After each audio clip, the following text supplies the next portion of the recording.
네, 오늘 일정 좋습니다. 이 달달한 분위기에 이어서 달달한 전략과 종목까지 살펴보겠습니다. 이달의 위원님 함께 할게요. 어서 오세요. 네, 안녕하세요. 네, 위원님 반갑습니다. 달달한 포인트 확인하시죠. 자, 5호장 달달한 포인트, 부양책 대 지정학입니다. 일단 미중 금리 인하에 더해서 중국 쪽에 대규모 경기 부양책이 발표됐고요. 반대로 지금 중동 쪽에 전쟁 확산 우려가 좀 고조되면서 지금 그 이해관계가 조금 충돌하고 있습니다. 우리 증시는 오늘 좀 1% 넘게 강세를 보이다 보니까 오히려 조금 더 부양책 쪽으로 중심이 기울었나 싶은데요. 어떤 전략이 가장 좋을까요? 금일 지수 상황 살펴보기 이전에 전일 뉴욕 증시부터 좀 체크해 보도록 하겠습니다. 전일 뉴욕 증시는 세계 각국의 부양책에도 불구하고 지정학적 리스크가 계속되면서 하락 마감을 했습니다. 연일 발표되는 중국의 부양책과 영국, 일본과 같은 글로벌 중국 중앙은행들의 완화적인 발언이 이어졌지만 중동의 지정학적 리스크와 미국의 항만 노조 파업이 시장을 짓누르는 모습이 나타났었죠. 이스라엘과 하마스의 분쟁이 격화되면서 국제유가가 다시 한번 5% 급등세를 나타내면서 뉴욕 3대 지수는 소폭 하락 출발하는 모습이 나타났습니다. 이러한 상황에서 바이든 대통령이 이스라엘이 이란의 석유시설을 타격하는 것을 지지하느냐라는 기자의 질문에 우리는 그것에 대해서 논의를 하고 있다라고 답을 하면서 증시는 장중 내내 마이너스권에 머무는 모습이 나타났습니다. ADP 민간 고용 보고서에서 비농업 일자리 수가 시장 컨센서스를 상회를 하고 또 ISM 서비스업 PMI가 올해 2월 이후 가장 높은 수치를 기록을 했습니다. 하지만 양호한 경제 지표는 채권 금리만 상승을 시켰을 뿐 증시를 끌어올리지는 못했죠. 결국 미국 증시 엔비디아의 젠순왕 CEO의 블랙엘 관련 발언으로 급등한 엔비디아와 또 유가 급등으로 인한 에너지 섹터가 힘겹게 지수를 방어해내는 가운데 소폭 하락 마감하는 모습이 나타났습니다. 금일 국내 증시는 휴일 동안 하락한 미국 증시에도 불구하고 외국인들의 매수세가 유입되면서 상승 흐름이 연출이 되고 있습니다. 양시장 오전에 매도 우위를 보이던 외국인들이 매수 우위로 돌아서면서 지수 반등을 이끌어내고 있는 모습이고요. 특히 기관과 외국인의 양매수가 유입되고 있는 코스닥이 강한 상승 탄력을 보여주고 있습니다. 코스피에서는 반도체 투톱과 삼성바이오로직스, 코스닥에서는 알테오젠 그리고 반도체와 제약바이오 섹터가 지수 상승을 견인을 하고 있는 모습이고요. 또 2차 전지를 제외한 대부분의 시가총액 상위 종목들이 지수 상승에 힘을 보태고 있는 모습입니다. 금일장 외국인들의 수급을 보신다라면 경영권 분쟁이 격화되고 있는 고려아연에서 포착이 되고 있습니다. 금일장 테마 동향 살펴보겠습니다. 금일장 제약바이오 대형주들이 강세 영향이 나타나면서 중소형 제약바이오 관련주들이 테마를 형성하고 있습니다.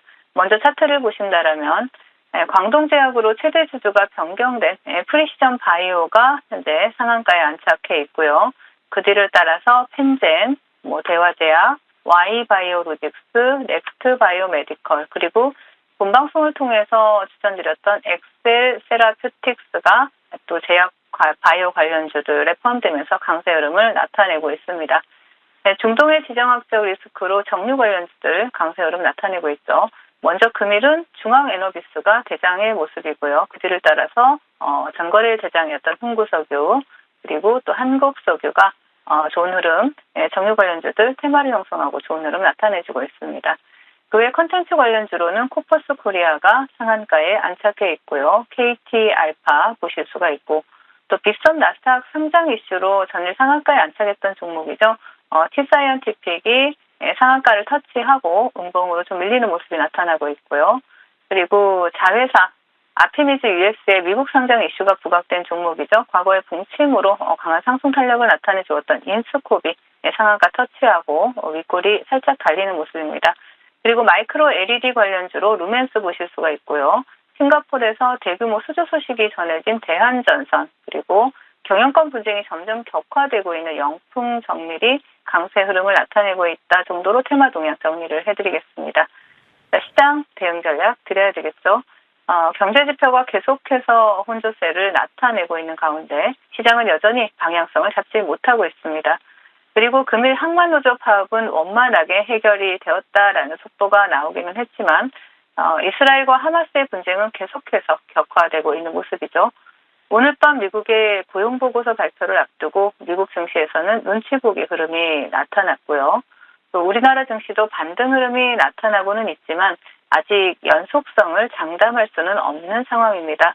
여전히 지난 8월에 검은 월요일에 형성된 하단 박스권을 벗어나지 못하고 있는 모습인데요. 징검다리 연휴로 유동성이 다소 부족했던 한 주가 마무리되어 갑니다. 연휴 이후 어느 정도 유동성이 돌아온다 하더라도 아직 지수를 낙관하기는 어려운 상황이기 때문에 시장이 박스권을 벗어나서 추세 영역에 접어들기 전까지는 계속해서 단기 트레이딩 전략 유지해 나가시면 좋을 것 같습니다. 네, 계속해서 단기 트레이딩 관점 유지해 나가겠습니다. 자, 9월 20일에 말씀 주신 엑셀세라퓨틱스 AS를 보자면 이 종목은 3거래일 만에 22%의 상승률을 기록한 종목입니다. 굉장히 목표가를 높게 잡아주셔서 지금 목표가까지는 약간 조금 더 남았어요. 10,000원인데요. 10,000원까지 더 큰 수익 챙겨볼 수 있을까요? 네, 금일 그 시장을 대표하는 섹터가 제약바이오 섹터죠. 그중에서 또 엑셀세라퓨틱스 같은 경우에도 또 힘을 내주고 있는 모습인데요. 동사 같은 경우에는 글로벌 혈액 부족 사태가 심화되고 있는 가운데 인공 혈액 관련 기술을 개발하는 이런 그 사업 주관 기업으로 선정됐다는 사실이 시장에서 부각이 되고 있는데요. 그러면서 또 좋은 흐름을 나타내주기도 했었죠. 동사 같은 경우 세계 최초로 무혈청 화학 조성 배지를 개발을 했다라는 이슈까지 더해지고 있는데 일단 차트를 바로 보신다라면요. 신규 상장주로서 최근에 굉장히 그 매집이 강하게 들어왔고 지난번에도 말씀드렸듯이 20일 이동 평균선을 이탈하지 않고 계속해서 추세 우상향을 이어가고 있는 모습입니다. 정거래일 정확하게 21선을 터치를 해주고 그리고 반등을 해주고 있는 모습이고 목표가 10,000원까지는 무난하게 돌파할 수 있을 것으로 보이니까 차분하게 홀딩하시면서 또 목표가까지 수익 챙겨가시자라는 전략 제시해드리겠습니다. 네, 자 지금도 큰 수익이긴 한데 조금 더 목표가까지 홀딩하면서 좋은 흐름 기대해 보겠습니다. 자, 9월 30일 말씀 주신 브리지텍도 보겠습니다. 이 종목 AI 소프트웨어 관련 종목이고 목표 가격 8,400원으로 잡아주셨는데 여전히 들고 가도 괜찮은 거예요?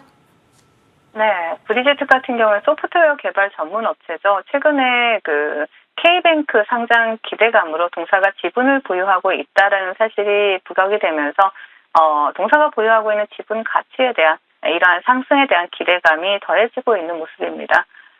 K뱅크의 상장은 동사의 실적 개선에 대한 기대감, 그러면서 또 주가에 긍정적인 영향을 미칠 수 있다라고 판단을 하기 때문에 일단 차트를 바로 보신다라면은요, 제가 목표가를 8,400원을 제시를 해드렸는데 지금 현재 강력한 저항이 장기 입형 7,500원 부분이 되겠습니다. 7,500원을 돌파해서 종가상으로 안착한다라면 목표가까지 굉장히 그 단기간에 돌파할 수 있는 그러한 모습이 보여질 거다라고 기대를 하고 있고요.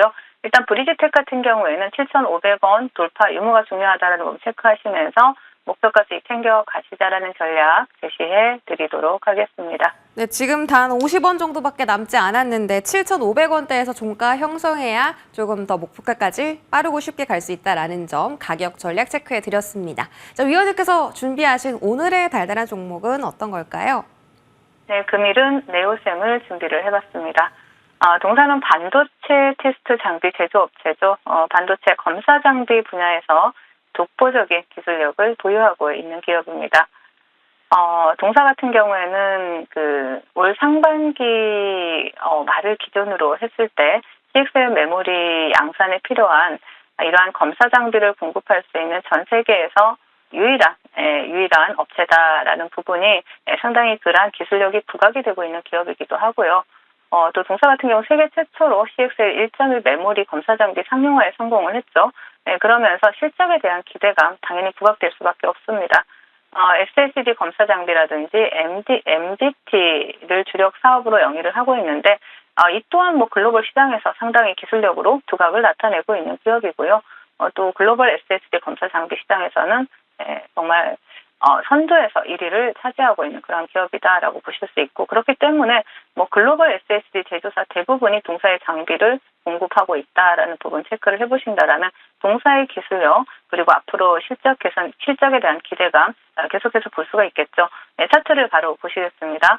자, 동종목 같은 경우에는 지금 시세를 한번 주고 조정 구간이 나오면서 다시 한번 새로운 수급이 유입되었다라고 보시면 되겠고요. 새로운 수급이 유입되었다라는 것은 상방으로 상승할 가능성의 기대감을 모아지고 있다라는 것이죠.